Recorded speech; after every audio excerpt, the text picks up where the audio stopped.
আসসালামু আলাইকুম বন্ধুরা, আপনারা কেমন আছেন? আশা করি সকলে ভালো আছেন।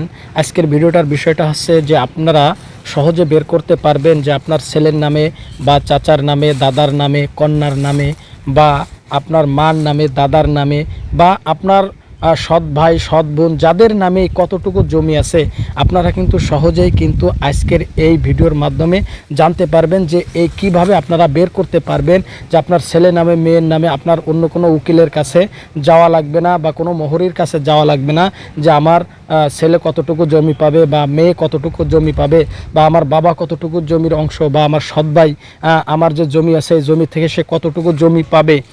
এটা বের করার জন্য অন্য কারোর কাছে যাওয়া লাগবে না। আপনি আপনার হাতে থাকা ফোনের মাধ্যমে আপনি অতি সহজে বের করতে পারবেন। তো আপনারা দেখতেছেন যে আমি একটা অ্যাপস, উত্তরাধিকার এই নামে একটা অ্যাপস আছে, অর্থাৎ বাংলাদেশ সরকারের। এখানে দেখেন আছে জীবন অর্থাৎ আত্মীয় স্বজনের তালিকা, মুসলিম পরিবারের অর্থাৎ মুসলিম পরিবারভুক্ত যারা আছেন তাদের কিভাবে জমি জমা কার নামে কতটুকু অংশ আছে এটা বের করতে পারবেন অতি সহজে। তো এটা করতে হলে আপনারা দেখেন আমি একটা অ্যাপস ব্যবহার করেছি। এই অ্যাপসটা অনেকের মোবাইলে শো করে না। অনেকের মোবাইলে আপনারা ইনস্টল করার পর এটা যখন হিসাব করবেন, হিসাব করার সময় কিন্তু রেজাল্ট দিবে না। এজন্য আমি এই অ্যাপসের মাধ্যমে দেখাবো না, আমি চলে যাচ্ছি ব্যাকে। আমি আপনাদেরকে একেবারে সরাসরি গুগলের থেকে দেখাবো। দেখেন গুগলে চলে যাবেন। গুগলে চলে যাওয়ার পর এখানে যে সার্চ বার আছে, সার্চ বারে গিয়ে আপনি এখানে লিখতে হবে আপনার উত্তরাধিকার ক্যালকুলেটর।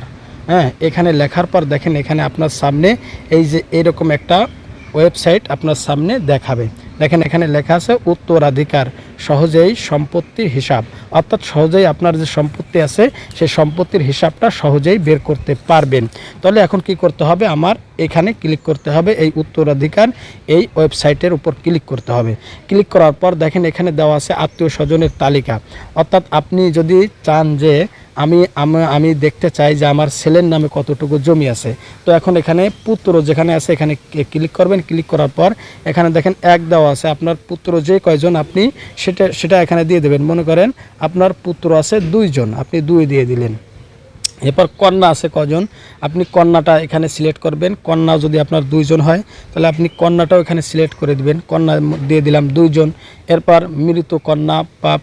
এবার আপনি দিতে পারেন আপনার পিতা, আপনার পিতারটা দিতে পারেন যে আপনার পিতা। এবার আপনার মাতা, সেটাও দিতে পারেন। এবার দেখেন সহোদর ভাই অর্থাৎ সৎ ভাই, এইভাবে বিভিন্ন সমস্ত কিছু এখানে কিন্তু দেওয়া আছে। চাচাতো ভাই, চাচা, সে কতটুকু পাবে। তো আমি আপাতত আপনাদের দেখানোর জন্য এখানে দিচ্ছি যে মনে করেন আমার পুত্র 2 জন, কন্যা 2 জন, পিতা মাতা, এদের আমি এই হিসাবটা বের করব যে এরা কতটুকু অংশ, আমার যতটুকু জমি আছে এই জমির থেকে এরা কতটুকু অংশ, কত শতাংশ করে এরা পাবে।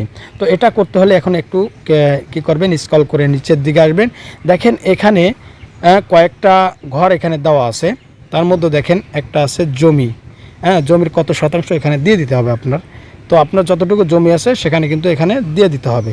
2 নম্বরে যদি আপনার স্বর্ণ থাকে কত ভরি আছে সেটা এখানে দিতে পারবেন, সে স্বর্ণের হিসাবটাও বের করতে পারবেন, রূপার হিসাবটাও বের করতে পারবেন। আপনার কত টাকা আছে সেই টাকার হিসাবটাও কিন্তু আপনি এখানে থেকে সহজে বের করতে পারবেন। তো স্বর্ণ, টাকা, রূপা এটাকে আপাতত বের করব না, আমি আপাতত দেখতেছি জমি। মনে করেন আমি উপরে দিয়েছি, দেখেন আমার 2টে পুত্র, 2টে কন্যা, পিতা মাতা এনরা আছেন এবং সৎ ভাই একজন আছেন, তাদেরকেও এখানে দেওয়া হয়েছে। এদের থেকে যদি বা আপনার যদি সৎ ভাই না থাকে আপনি এখান থেকে টিকচিহ্নটা উঠাই দিতে পারেন। তো আমি উঠাই দিলাম। এরপরে মনে করেন জমির পরিমাণটা দিলাম, আমি দিলাম 20 শতাংশ। 20 শতাংশ জমি আছে। এই 20 শতাংশ জমি আমি কি করব যে আমার 2 পুত্র এবং 2 কন্যা এবং পিতা মাতা এদের মাঝে কিভাবে বন্টন করা যায় সেই হিসাবটা আমি কিন্তু এখান থেকে বের করব। তো এখানে দেওয়ার পর দেখেন 20 শতাংশ জমি দিছি। জমি দেওয়ার পর এখানে আপনার কি করতে হবে, পরবর্তীতে এসে এখানে দেখেন এই যে একটা অপশন দেওয়া আছে ফলাফল, এই ফলাফলে আপনার কি করতে হবে, ক্লিক করে দিতে হবে। আমি যখন এখানে ফলাফলে ক্লিক করে দিলাম, দেখেন ফলাফলে যখনই ক্লিক করে দিলাম তো দেখেন আমার কিন্তু অংশগুলো কিন্তু এখানে বের হয়ে আসছে। কি অংশগুলো বের হয়ে আসছে দেখেন, প্রথমে আসছে পিতা, হ্যাঁ, আমার যে পিতা আছে, পিতা কতটুকু পেয়েছে 20% জমির মধ্য থেকে। হ্যাঁ, পিতা পেয়েছে দেখেন জমির শতাংশ 3.34%। মাতা পেয়েছে কতটুকু শতাংশ? 3.34%, অর্থাৎ একই পেয়েছে। এবার আমার প্রথম পুত্র পেয়েছে 4.44%, দ্বিতীয় পুত্র পেয়েছে সেও 4.44%। আমার কন্যা পেয়েছে দেখেন 2.2%, অর্থাৎ ছেলেরা যে অংশটা পাবে তার অর্ধেক পাবে মেয়ে।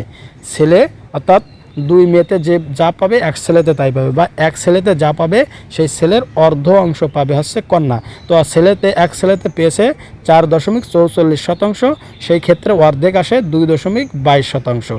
এরপর দ্বিতীয় কন্যাও পেয়েছে কত? 2.22%। তো সহজেই আমরা এখান থেকে আমরা বের করে দিলাম যে আমার যে জায়গা জমি বা কত শতাংশ আছে, সেই কত শতাংশ আমার ছেলেদের মাঝে, মেয়েদের মাঝে, বা স্ত্রী থাকলে স্ত্রীর মাঝে, বাবার মাঝে, দাদার মাঝে, নানির মাঝে, আপনার পরিবারে যারাই আছে তাদের কতটুকু অংশ পাবে সহজেই কিন্তু এই আমি যে অপশনটা দেখে দিলাম এর মাধ্যমে সহজেই কিন্তু বের করতে পারবেন। তো ভিডিওটা ভালো লেগে থাকলে অবশ্যই চ্যানেলটি সাবস্ক্রাইব করে আমাদের সঙ্গে থাকবেন। আসসালামু আলাইকুম রহমতুল্লাহ।